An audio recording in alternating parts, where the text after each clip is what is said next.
Hey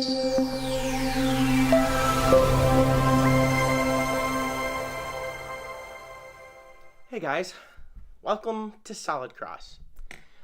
Over the last few weeks, we've been going over DBT, the dialectical behavior therapy.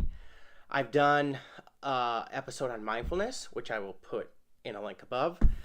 I've done an episode on distress tolerance, which I will put a link above. Today, we're going to focus on this pillar called emotion regulation. Now, here's the deal. None of these... It's hard for DBT to work if you don't use all four of the steps together, but each one is very important to learn by itself.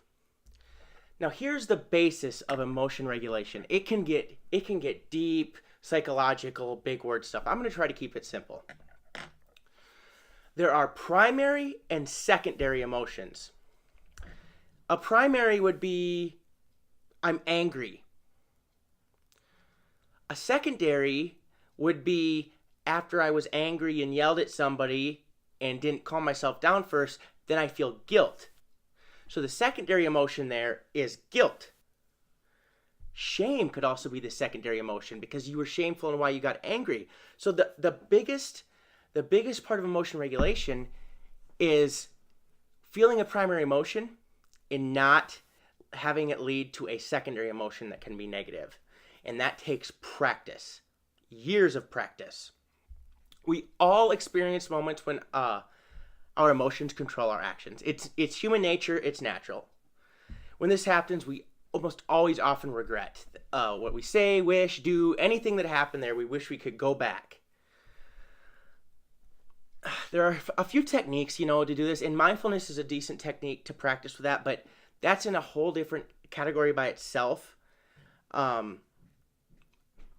Also, learning how to become more compassionate, having a better mood, and showing more empathy can also cause us to rethink the reaction to the action we had as the primary emotion.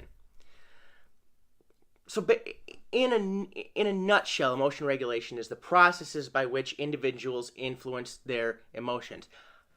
What techniques am I going to use, or what things do I do daily to work on staying calmer, not getting so stressed, upset, angry, almost biting your tongue, as they like to say it. So there are processes maybe automatic without us thinking about doing it. Like let's say you're watching a scary movie and you just close your eyes because you don't want to see anything scary. That's an automatic emotion regulation process because we're trying to prevent ourselves from getting scared. So what we're trying to do is not only use these automatic instances, we're trying to make sure to have us think about things like this so we can do it as we go along too. That's when they require conscious efforts. We're consciously thinking about controlling our emotions. These include having a goal. For example, watching an uplifting comedy to alleviate sadness, as well as influencing the dynamics and trajectory of an emotion. Lessening the intensity of worry by distracting yourself. If you're stressed out, panicking, go turn the TV on as loud as you can and watch something. Stick your head in a bucket of ice water, as we've seen. Distract yourself. There are technically four major ways that we can handle ourselves cognitively in this situation. The first one is called reappraisal. It's how people think and reframe their emotional situations. It's a positive thing you can do to have emotional regulation because it is flexible and because it allows the emotion to still persist, but we're controlling the secondary emotion that comes from the primary emotion.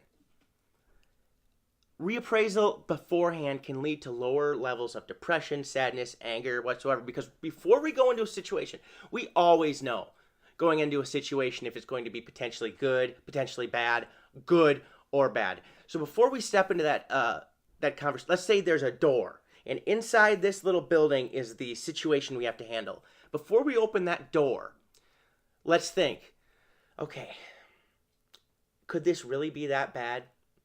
No, it never is. What could I do to make sure that we keep cool heads? How can we manage the situation? You're reappraising the situation before you go in, before you get into potential conflict. That is, if you can learn to do that, it takes practice. The first time you're going to walk in that door, it's going to be extremely tough. But let's say 2 weeks later, and you've supposedly walked in that door, 10 different times so far, you'll start to think about it. It'll start to come naturally, thinking, how can I make this the least controversial meeting possible, unless it needs to be. And then you're just thinking in your head, and that's programming yourself to be less stressed too, by the way, because you're teaching yourself for situations to not turn out so negatively or stressful. The next we have is something called suppression. It's experiencing the emotion, but kind of, you just kind of stick it away. You inhibit its behavior. It's more of a negative type of emotion regulation. I don't know. That's the way that they say it, because you're supposed to let stuff out. But in a certain, let's say you're getting angry and you want to yell at somebody and you didn't reappraise the situation beforehand like we went over. Can you literally bite your tongue? Can you just hold everything in and then, go somewhere else? And you can be a little angry somewhere else, but it's going to help the whole situation resolve easier, because the primary emotion is not that is acting out. You're going to be able to control that. And then when you get home, you're not going to have any secondary emotions of why did I do that? That's what suppression is. It creates an asymmetry of how you feel, because you'll be here, but other people don't see that you're way up there. So you may be angry as heck, but you are able to control yourself on the inside. So people don't know that you're angry as heck. And that can also help calm situations. Staying composed in a situation. That's kind of what they're talking about with suppression here. So we have reappraisal and suppression. And then we have emotional acceptance. That's just a stance of perceiving that one is emotional, but deciding not to do anything about it. Yep, guess what? I'm angry. But I'm not going to do anything about it. I'm going to sit here, I'm not going to yell at you. I'm not going to yell at you. Eventually, with the emotional acceptance, it'll go away. You'll live through it. It'll go away. That one would probably be the hardest to do, because all of us have triggers that, we end up going off on somebody. It's just, sometimes somebody just touches that right button with the right mood that you're in, and you just lose it. It happens to everybody. Which why emotional acceptance would be a little bit trickier on that part. Also, reappraisal would be trickier before that part, because you didn't know it was coming. So then you have to use suppression. You just, okay, you know what? I'll freak out later, just not around you. And so that's the third part of emotion regulation. And the fourth part, which is, they don't really consider it one of the techniques, but I absolutely love it. It's wisdom. Wisdom is the cement, concrete, steel foundation of emotion regulation. Reason is the harmony of reasons and passions. So you go about your days feeling our emotions as much as trying to regulate them. You feel them, then you try to regulate them. What if we anchored our emotional experiences in the conviction that we have at our disposal the means to alter them? Yes, I read that from here. I just didn't pull those words out of my head. But it's a great saying. Let me read it. What if we anchored our emotional experiences in the conviction that we have at our disposal the means to alter them? So we know that any experiences or emotions that we feel, we have the ability to alter them. Think about that. If you're able to live throughout the day and your life knowing that I can choose how I feel, I can choose how I react, you will become so much more calm and free inside, because you will realize that you are in control. You are in control of your emotions. And sometimes it doesn't work. You're depressed, you're sad, but when you feel that way, realize that, hey, you know what? Maybe there's something internally that I can do just having the ability to know that you have the ability to alter the situation will make you feel a little better. Instead of cherishing our favorite visitors and turning away the others, we could welcome them all and treat each guest honorably. Even the unwanted ones with the ominous red letters. And after all, while all the guests, good or bad, come and go with each sundown, the duration and the outcome of their visits may in part depend on our wisdom, how much we accept our passions, and how well we know our reason. That's kind of a very short version of what they're trying to get. There's people you don't want to let into your house, and there's people that you do. The people that you do let in your house, usually you're always going to have a good emotional day.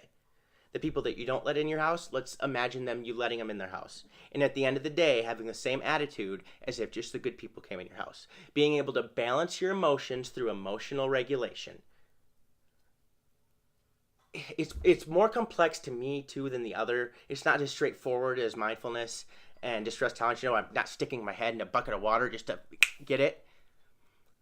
It's actually thinking about how we are going to react to each situation. And again, primary emotion, secondary emotion. Primary emotion, you hit me, I'm angry. Secondary emotion, I get home after I hit you back and I feel shame. Let's feel angry, and let's not even let shame get there. Feel angry, walk away. That is extremely hard for anybody. And sometimes the other person needs what they're going to get.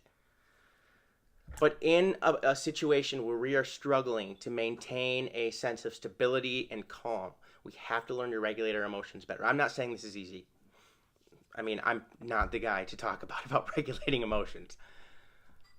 But it will come with practice. And using this with the other 3 pillars of DBT, you will only get calmer and stronger mentally. I hope you really enjoyed this section of DBT. It's a little bit more complex. Google emotion regulation if you want to. I mean, there's books just about emotion regulation and techniques that you can use. The last pillar that we're going to go over soon is interpersonal effectiveness, and that's more about relationships with other people. I'll be going over that pretty soon. And then I'll have a sum up video on all of the pillars that we've gone over and how to use them together. And then you can rewatch these for practice, because this isn't just something you're going to learn. It takes practice just like any other skill you're going to do in life. I hope you enjoy the video. If you like this, share it, retweet it, like it, and subscribe. Let's get all those things done. Get more people watching this. Maybe we can create a little bit calmer society, and cooler heads will prevail, as they say. Peace out and stay solid.